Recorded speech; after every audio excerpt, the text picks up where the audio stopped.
Hello students. So today we are going to discuss in detail how exactly you can make your speech more attractive, attentive and efficient. So first of all, in the last video, we have discussed the whole structure of your speech. That is obviously in the previous class videos, we have discussed the introduction part, body of the speech and conclusion. So today we are going to concentrate one at a time how exactly you can start your speech. तो सबसे पहले I want to discuss about a hook. What exactly a hook is? Hook हम किसे कहते हैं वो जरा यहाँ पर समझ लें.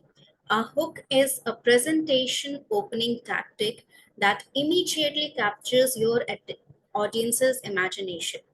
हुक एक ऐसी चीज है, ये एक टैक्टिक है, ये एक तरीका है जिससे आप अपनी ऑडियंस का अटेंशन तुरंत से ग्रैब कर लेते हैं और वो इमेजिन करने लगती हैं चीजें. फॉर एग्जाम्पल, अगर मैं आपको कहूं कि इमेजिन सचिन तेंदुलकर, आप the god of cricket, the century king, उनको इमेजिन करने लगेंगे. आप एक पल के लिए भी नहीं सोचेंगे कि कोई और सचिन तेंदुलकर भी एग्जिस्ट करता है. Even though you know personally, you might know some person whose name is Sachin Tendulkar. वो क्यों होता है? क्योंकि आपका इमेजिनेशन तुरंत उस चीज को ट्रिगर कर देता है. वो चीज जो आपके दिमाग में है, वो चीज जो पॉपुलर है, वो चीज जो आप तुरंत से सोचते हैं उस वर्ड को सुनने के बाद, उस स्टोरी को सुनने के बाद, उस पर्टिकुलर आइडिया को एक्सप्रेस करने के बाद. So exactly how we can get that relationship or that attention from your audience, that we are going to look here.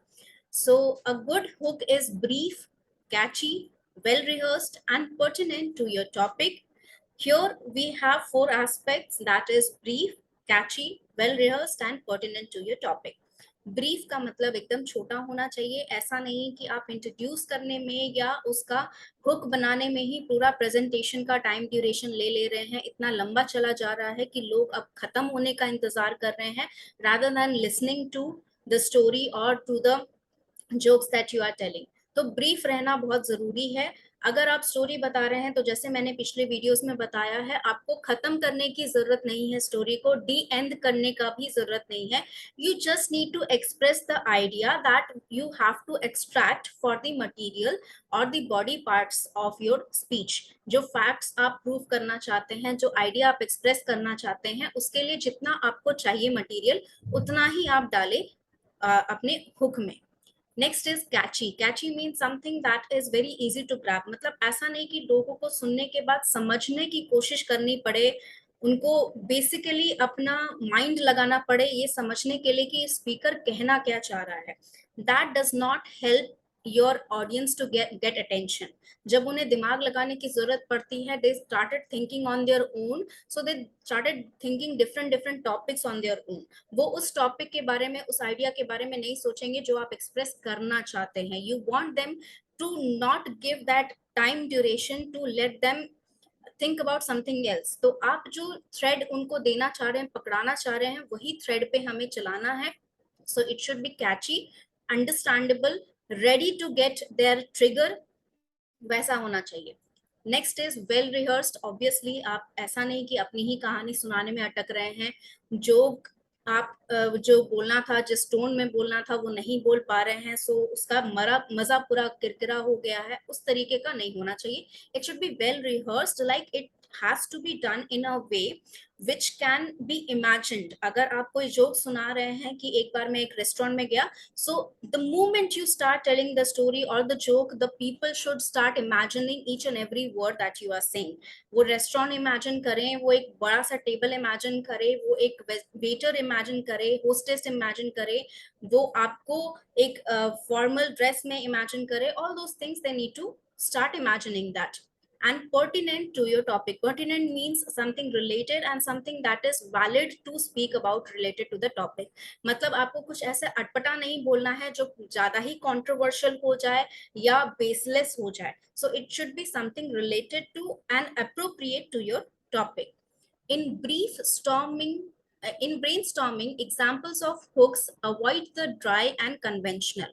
मतलब आप जब ब्रेनस्टॉर्म कर रहे हैं, हुक के बारे में सोच रहे हैं कि क्या ले क्या नहीं ले, ड्राई और अनकन्वेंशनल वेज को आप छोड़ दीजिए। ड्राई एंड कन्वेंशनल वेज मतलब डेफिनेशन बताना, ऐसे फैक्ट्स बताना जो ऑलरेडी लोगों को पता है, या कोई और स्पीकर ऑलरेडी उसे बहुत बार यूज कर चुका है and people have heard that particular joke many many times, they would not find it funny.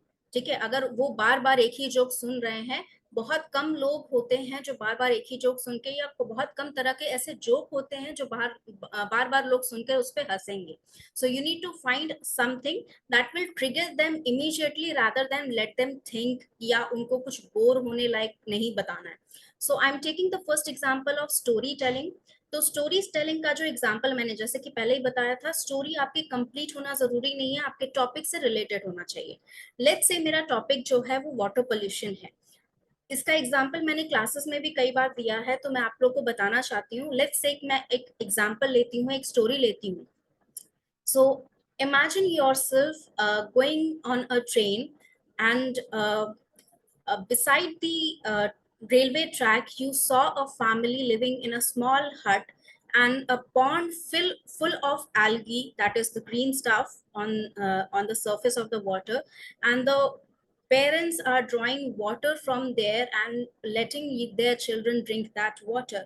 What do you feel? What would you feel? Now here यहाँ पर क्या हुआ कि मेरी स्टोरी कंप्लीट हो ना हो, मैंने एक ऐसा सवाल पूछ दिया जिसका जवाब सोचने लग जाएगी ऑडियंस, या वो इमेजिन करने लग जाएगी कि वो ट्रेन में जा रही है, एक छोटा सा हट है जहाँ पर पेरेंट्स हैं, यानी कि मदर है, फादर है, बच्चे हैं, वन और टू और three whatever they want to imagine, and they started imagining कि वो उन्हें वो पानी पिला रहे हैं निकाल कर, गंदा सा हरा कलर का जो वाटर है सरफेस पे ढका हुआ।